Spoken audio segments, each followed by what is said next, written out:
Alors, on a parlé hier, on était arrivé justement de comprendre, d'ailleurs, on a lu les prophéties qui sont irréfutables. Alors, on a parlé de Malachie, chapitre 3, on a parlé aussi de Agé, chapitre 2, verset 9. On a pris aussi le psaume 118. Et on a pris, si mes souvenirs sont bons, c'est Zacharie aussi. Et il était vendu pour 30 pièces d'argent, 30 cycles d'argent. Et aussi, on a cité le bon passage de Zacharie 9.9. Fille d'Sion, réjouis-toi car ton roi vient sous une petite âne d'une ânesse. C'est-à-dire, comment avec tous ces... Alors, on a parlé justement, ces 5 prophéties irréfutables ont été écrites par 5 prophètes différentes. Et tous inspirés de Dieu, tous. Et ces 5 prophètes ont été immortalisés dans notre Tanakh. Voilà, plus de 2400 années. Or, si nous pensons qu'un seul était un faux prophète, alors nous ne pouvons plus croire à notre Tanakh, la Bible, et notre Dieu, et aussi à notre Messie. Après des siècles d'impatience, le Messie, après, soudainement, entre dans son temple. C'est ça qu'on a lu justement dans Agé chapitre 2, verset 9, qui parle, lui, Zadokan, il dit, le 12e temple, c'est d'une grande splendeur que le premier.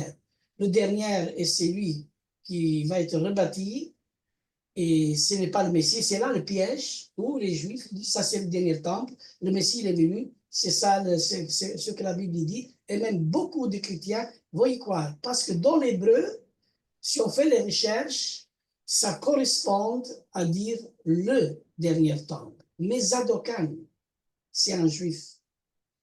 Et je ne pense pas qu'il s'est trompé. Lui, il a dit quelque chose que tous les autres juifs n'ont pas dit. Et Dieu a permis que ce juif traduise cette Bible comme ça. Et il a traduit justement dans une manière différente que tous les juifs du monde, ils se sont révoltés contre lui. Comment tu as osé dire une parole pareille? Le 12e temple. Alors il dit, le 12e temple sera d'une grande splendeur que le premier. Alors, soudainement, comme on dit, après des siècles, la Bible s'appelle comment les noms? La Bible Zadokan. Zadokan. Tu la passes. Hein. C'est justement uniquement l'Ancien Testament hein, qui est écrit. Tu n'as pas la Nouvelle Alliance. C'est la Zadokan. Ça, c'est bien de la voir aussi. Hein. C'est très intéressant.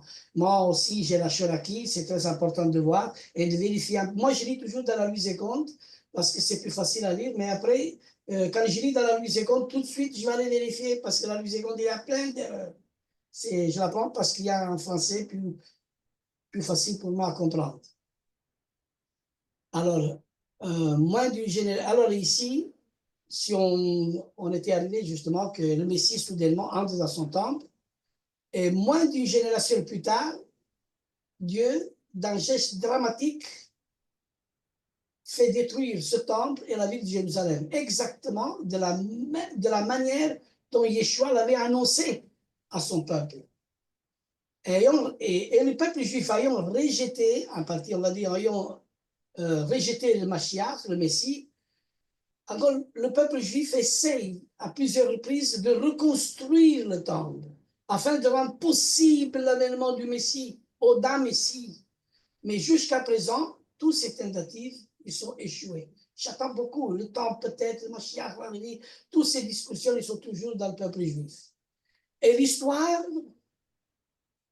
il nous apprend que sous le règne de Julien, qui, par la haine contre les chrétiens, offrit de payer la dépense à la construction du temple. Et Dieu arrêta les travaux par un tremblement de terre qui fit jaillir des pierres et des boules de feu. C'est-à-dire, essaye de... Non, mais Dieu a le contrôle de tout. Mais alors, la question est, qu'attendons-nous? C'est ça que les Juifs doivent se dire. Qu'attendons-nous? Nous risquons-nous pas d'être abusés par un faux Messie qui va venir? Et c'est pour ça qu'on a fait l'étude. Un autre peut-il venir? Et comme on a lu, Joël nous a lu le passage de Jean chapitre 5, verset 43. Moi, je suis venu au nom de mon Père et vous ne m'avez pas reçu. Et celui qui viendra, vous le recevez, et vient dans son propre nom, dans sa propre autorité. Alors moi, je dis à tout mon peuple juif, réveillez-vous, le Messie est déjà là, il est déjà venu. Il ne peut venir maintenant s'il n'y a plus de sanctuaire. C'est-à-dire quand le Messie vient, bien sûr qu'il va venir pour restaurer le royaume. Et vous savez que pour restaurer le royaume, il faut un roi. Et un roi ne vient pas sans loi. Le roi, il vient toujours avec ses lois. Aujourd'hui, à la force de dire nous ne sommes plus sous la grâce, on n'est pas sous la loi, alors on a fait justement un Dieu sans loi. C'est-à-dire que tu peux faire tout ce que tu veux. Entre parenthèses, on pourrait dire ça. Et c'est pour cela qu'il y a l'aveuglement. Dans un côté, les Juifs, et de l'autre côté, le monde chrétien. Pourquoi?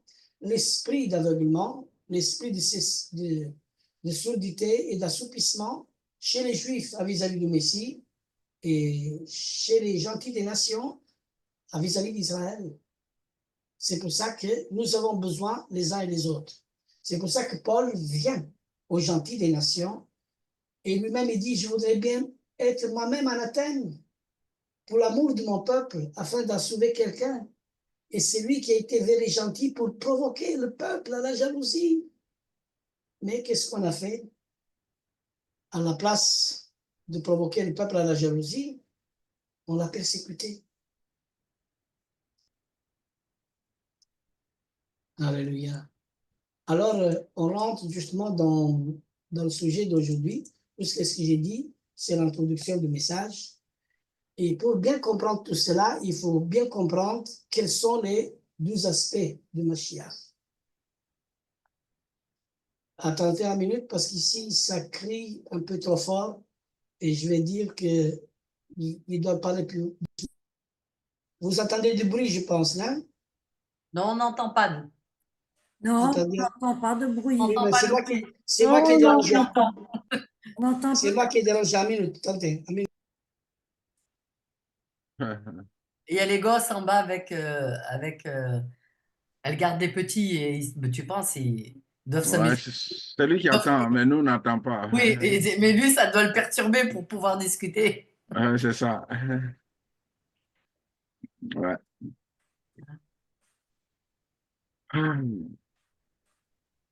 Oui. Oui, évidemment, s'il n'a pas fermé la porte, alors ça le gêne. Ouais. Non, la porte était fermée, mais Ah. le fait que moi, j'ai aucune note ici devant moi.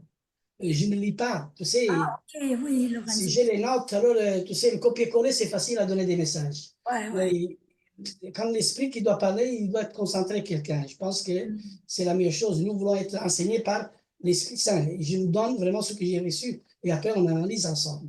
Alors, on était arrivé justement, tout ce que j'ai dit, c'est justement l'introduction du message. Mais maintenant, on va voir quels sont les 2 aspects du Messie. Pourquoi le peuple juif n'a pas su comprendre qui est le Mashiach? Or, si le Messie que nous attendons était venu et que nous l'avons méprisé et rejeté, il aurait été difficile, même impossible, d'amener une paix définitive dans ces conditions. N'est-ce pas ce qui s'est passé?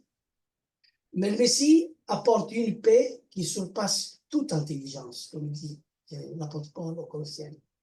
Celui qui croit en lui possède une paix intérieure parfaite. Une paix parfaite dans son cœur, même si le monde ne possède pas cette paix. Alors, on va lire justement le passage de Ésaïe chapitre 53, uniquement le verset 2. Combien c'est bon. Quelqu'un va le lire? Et je l'ai.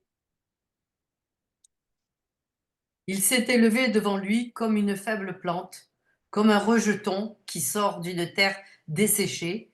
Il n'avait ni beauté ni éclat pour attirer nos regards, et son aspect n'avait rien pour nous plaire. Méprisé et abandonné, c'est bon? C'est bon ça. Mhm. Merci, Joël. Mais pour comprendre ce passage, je pense qu'il y a un autre passage qu'il faut lire d'abord avant, je pense. C'est le prophète Ésaïe, chapitre 9. Il faut voir si c'est le verset 5 ou le verset 6.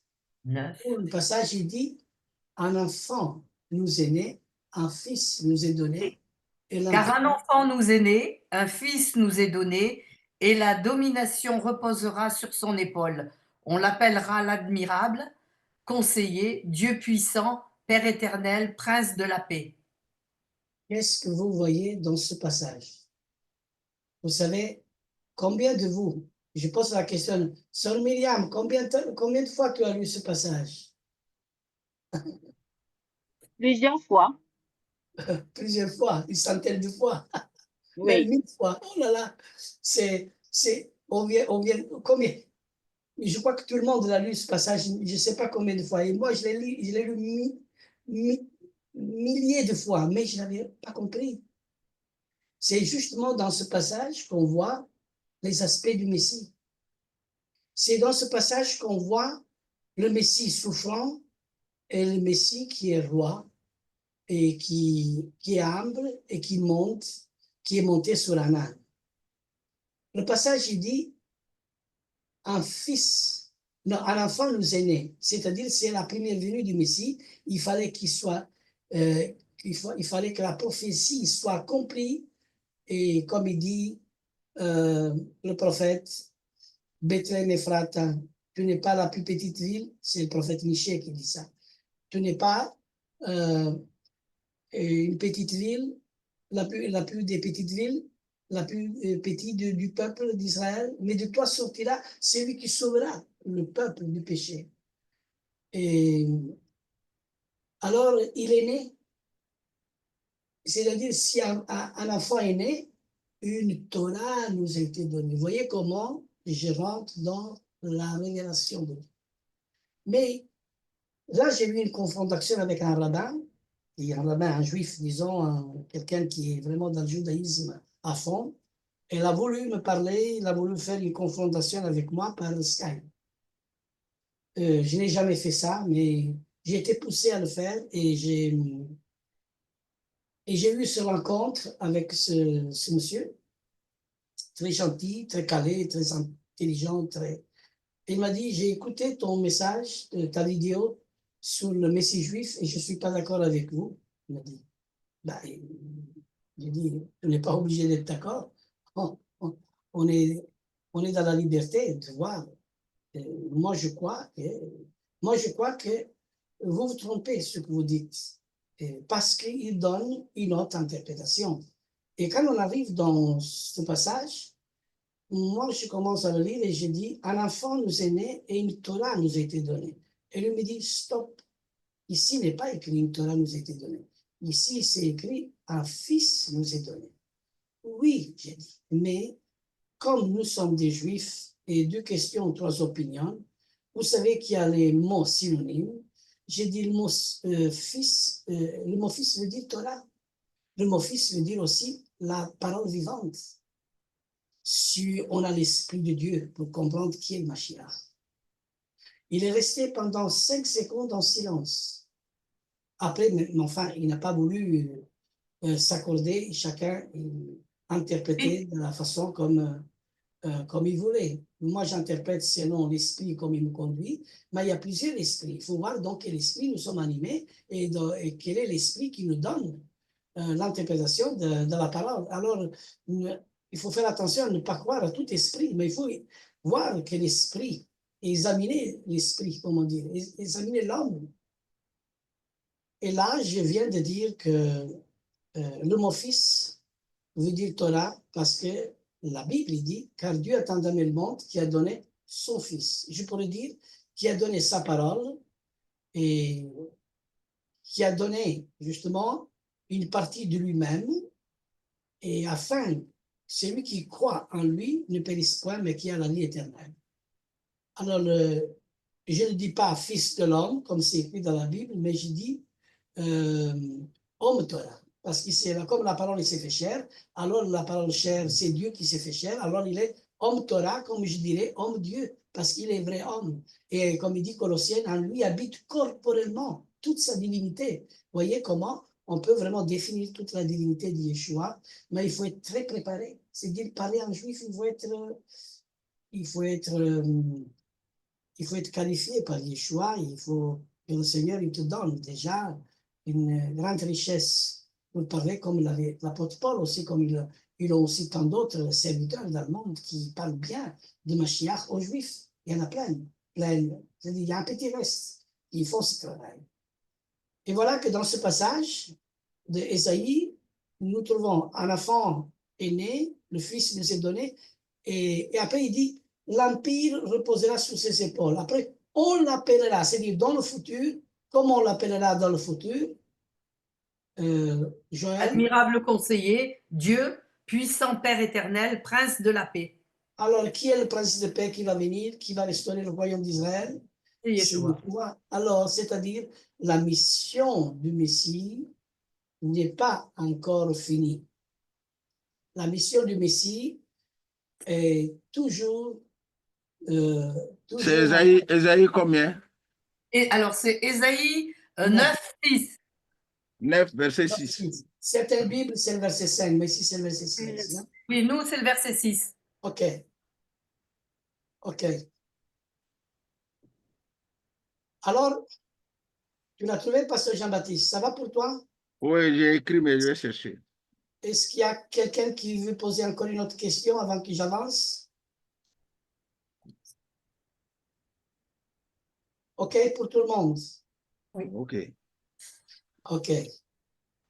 Alors, ici, Ok. le Messie, il est le seul qui contienne à avoir les trois fonctions.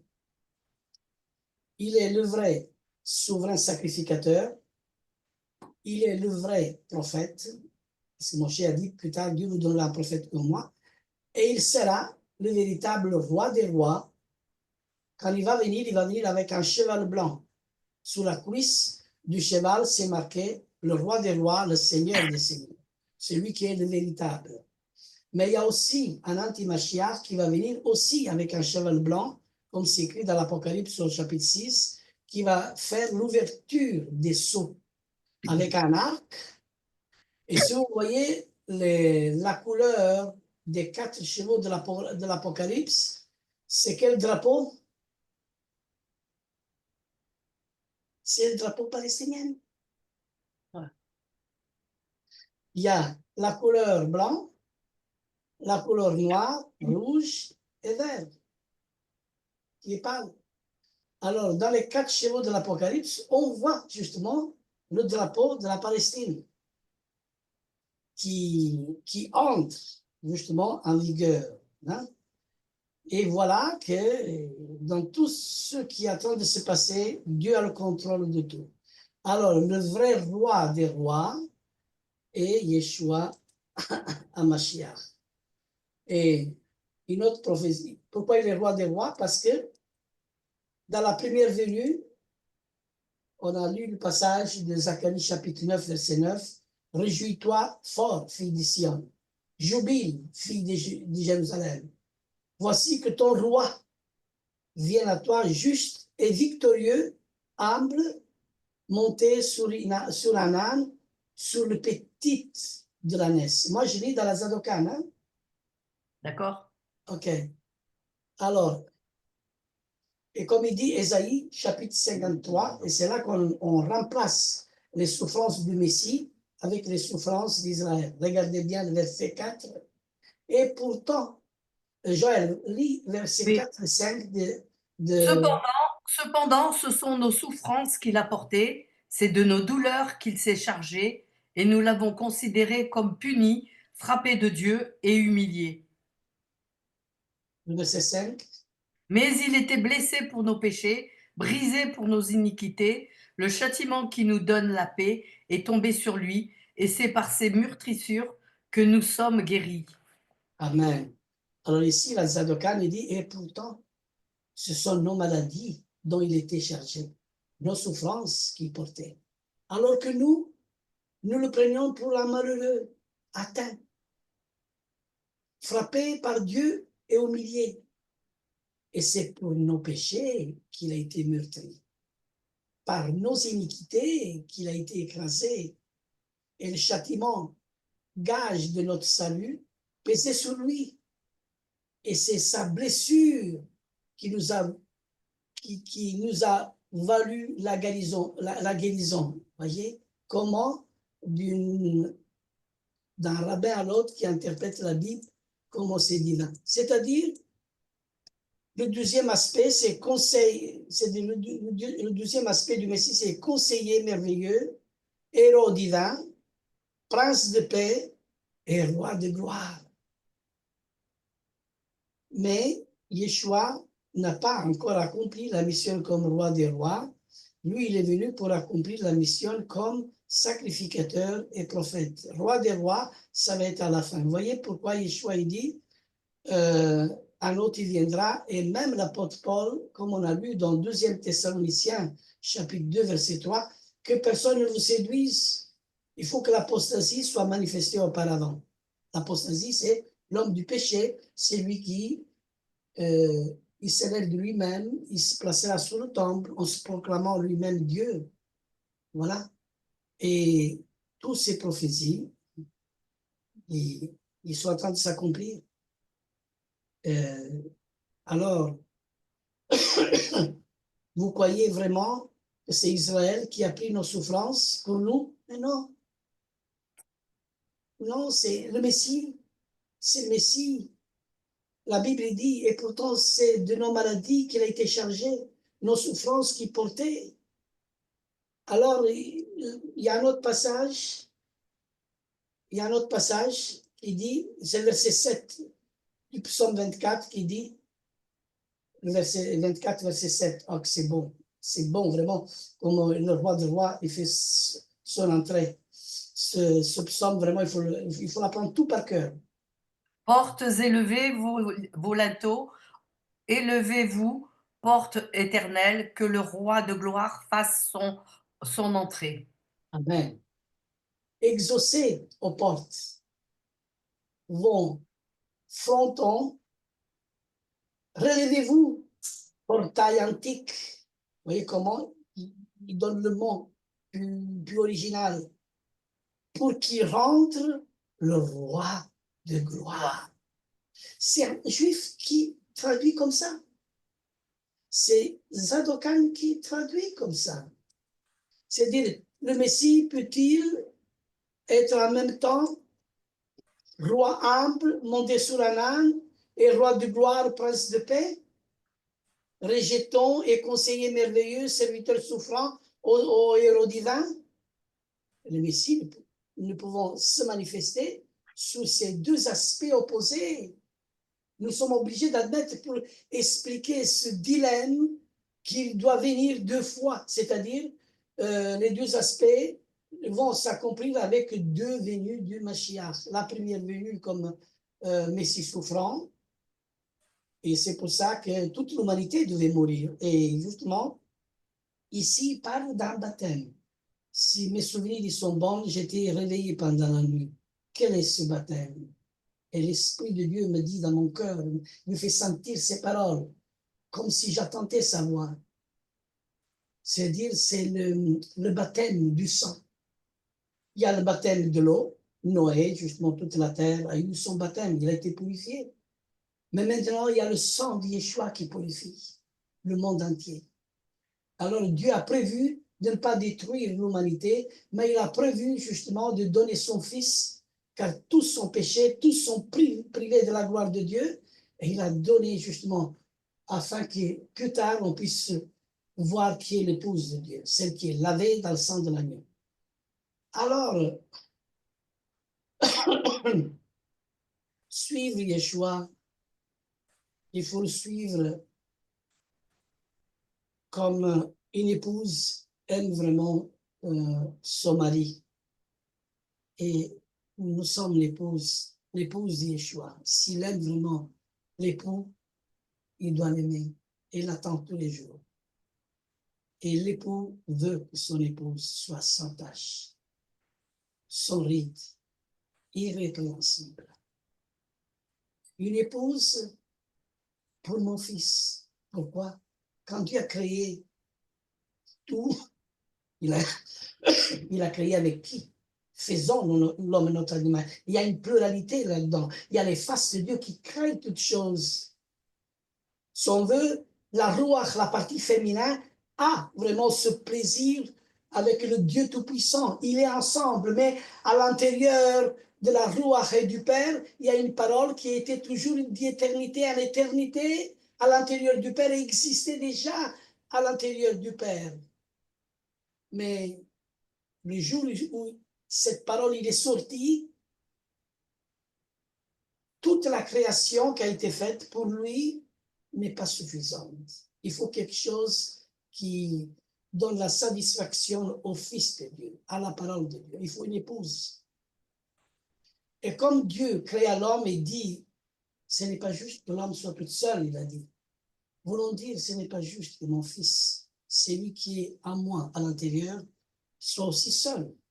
Bien sûr, je suis là. Moi, le Père, nous sommes un. L'Esprit est là, la partie féminine. Mais il faut une épouse. Pourquoi? Parce que la parole doit s'accomplir dans le sens afin que sa volonté soit faite dans les cieux et sur la terre. Il y aura deux Jérusalem. Et cette Jérusalem qui va descendre et qui va venir sur terre, il y a cette liaison avec les cieux, et les cieux et la terre acclament le Mashiach, le Saint-Béni d'Israël. Amen. Ça, c'est une révélation que j'ai reçue de la part de Dieu. Mais c'est difficile à comprendre. Je pense, est-ce que vous m'avez compris? Amen. Amen. Amen. Alléluia. L'épouse spirituelle hein, de Yeshua. Hein. C'est le peuple.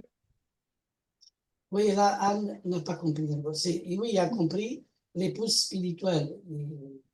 Pourquoi dans les cieux, il est spirituel, sur la terre aussi, il est spirituel.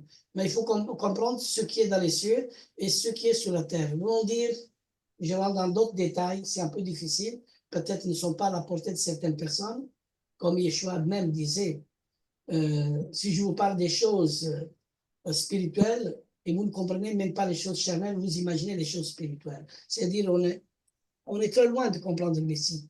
Même nous-mêmes, c'est-à-dire que rien que la puissance de l'Esprit, rien que l'Esprit de vérité qui habite en nous, qui peut nous révéler ces choses. Et rien d'autre. C'est Amen. ni par force, ni par puissance, mais par mon esprit, dit le Seigneur.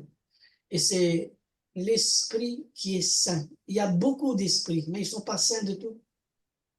Notre esprit n'est pas saint.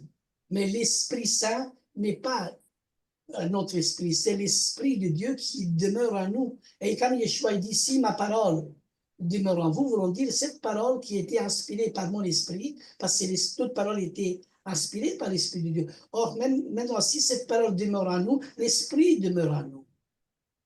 Et celui qui enseigne des fausses doctrines, il n'a pas véritablement l'entièreté ou la plénitude de l'esprit. Tu peux avoir l'esprit, mais pas la plénitude de l'esprit. C'est pour ça qu'il y a beaucoup de croyants qui ne comprennent pas et entièrement même, non pas, mais avoir l'entièreté de la parole.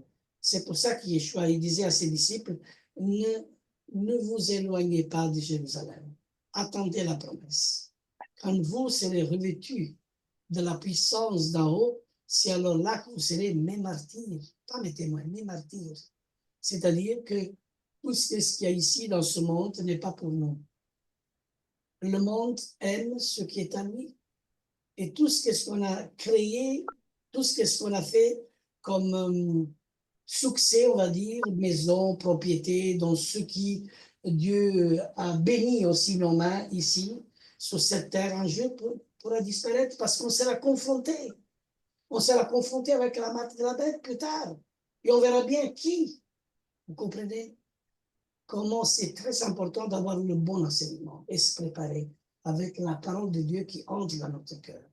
Et imiter la foi des premiers croyants qui étaient si fidèles que même les lions qui étaient dans l'arène du stade à Rome, les martyrs qui étaient dévorés par les bêtes féroces, ils n'ont pas renié la foi, ils ont même chanté les louanges à l'Éternel. Vous savez qu'est-ce qu'ils faisaient Néron aussi, l'empereur. On a accusé vraiment les messianiques, ou les chrétiens volontaires de l'époque, c'est des messianiques pour moi, qu'ils ont brûlé Rome. On les accusait faussement, comme on a toujours accusé faussement le peuple juif. Et on prenait une femme enceinte, on l'ouvrait avec un couteau et on invitait les cochons à les manger à l'intérieur de son ventre. C'est vraiment horrible ce qu'on a fait. Horrible. On les mettait même dans une, comment on appelle, dans une grosse casserole, comment on appelle la grosse, je sais plus. Un gros fait-tout. Oui, c'est ça, plein d'huile, et on le mettait dedans. Jacques, qui était le frère de Yeshua, on l'a jeté sur une tour. Polycarpe, qui était vraiment le pasteur de l'église de Smyrne, vous connaissez l'histoire des Messianiques, on l'a brûlé vivant à 85 ans. Et quand ils sont venus le chercher, il a dit à ses serviteurs, ces soldats qui viennent prendre ma vie, ils sont faim, ils ont fait un long voyage, préparez à manger ces soldats. Mais c'est quelle foi, vous voyez la foi de celui qui est prêt et dans laquelle la parole de Dieu demeure. Alors, Ésaïe, ils l'ont mis dans un arbre, dans un tronc d'arbre, et ils ont coupé le tronc d'arbre en deux. oui, il y en a. Si on cite Ésaïe. tout ce qui s'est C'est passé, inscrit ça on l'appelle. où, Joël? Comment? C'est inscrit où, ça? De ce que tu Violette, ça c'est l'histoire. Ah, Mais oui, il y a oui, des ça, je livres, sais. il y a des livres, c'est pas écrit tout, c'est l'histoire, Violette, tu dois comprendre, Violette, c'est l'histoire dans des livres. Parce que, par exemple, moi j'ai acheté un livre, je ne l'ai plus, et on appelle ça l'histoire des martyrs. On ne dit pas tout, mais il y a aussi toute cette histoire-là, ok? Alors, qui va résister? Alors ici, on a parlé vraiment, on va de l'avant, on a presque terminé, on va dire, je vais prendre Osée chapitre 5, verset 15, où la traduction Louise Conde ajoute, je reviendrai, il dit, je m'en vais prendre le chemin de ma résidence jusqu'à qu'il...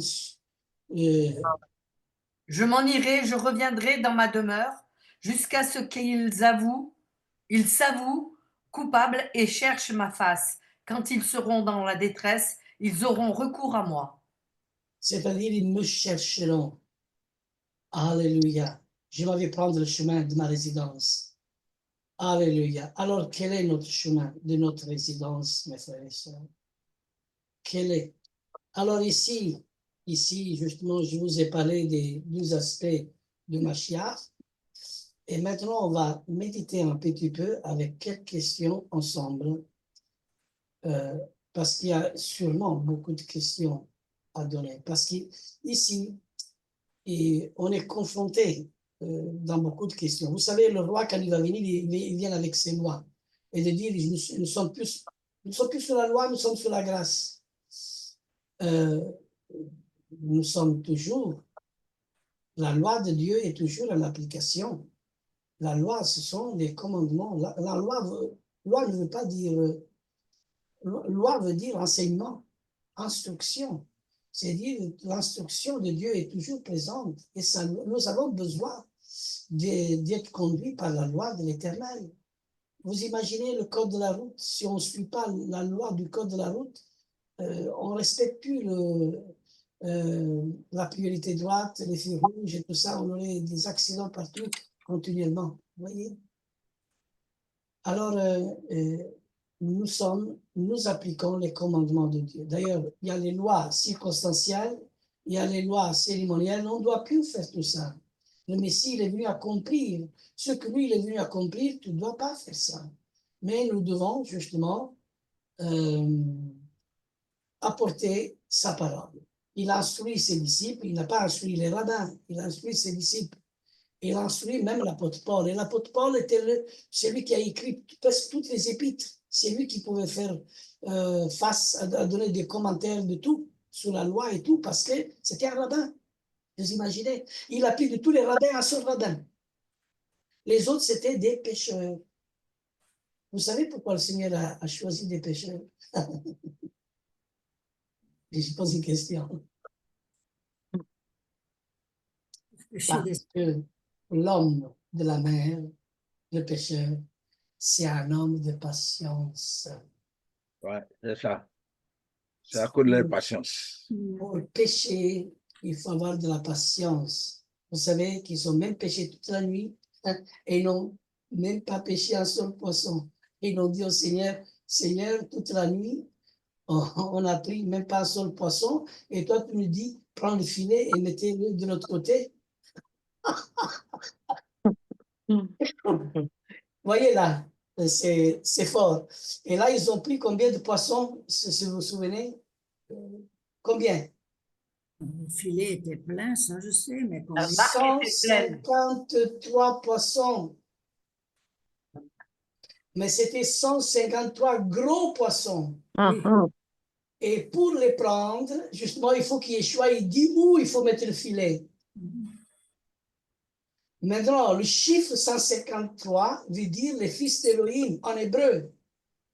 Mais si vous comptez tous les chapitres de la Bible, Genèse, Exode, Lévitique et Nombre, il y a 153 chapitres.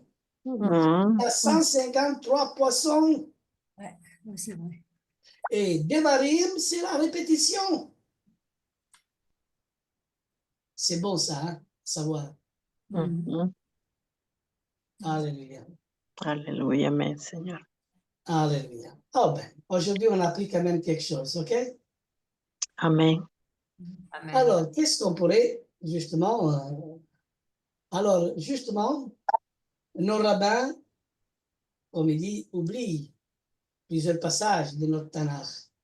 Et des fois, sont oubliés volontairement par nos rabbins.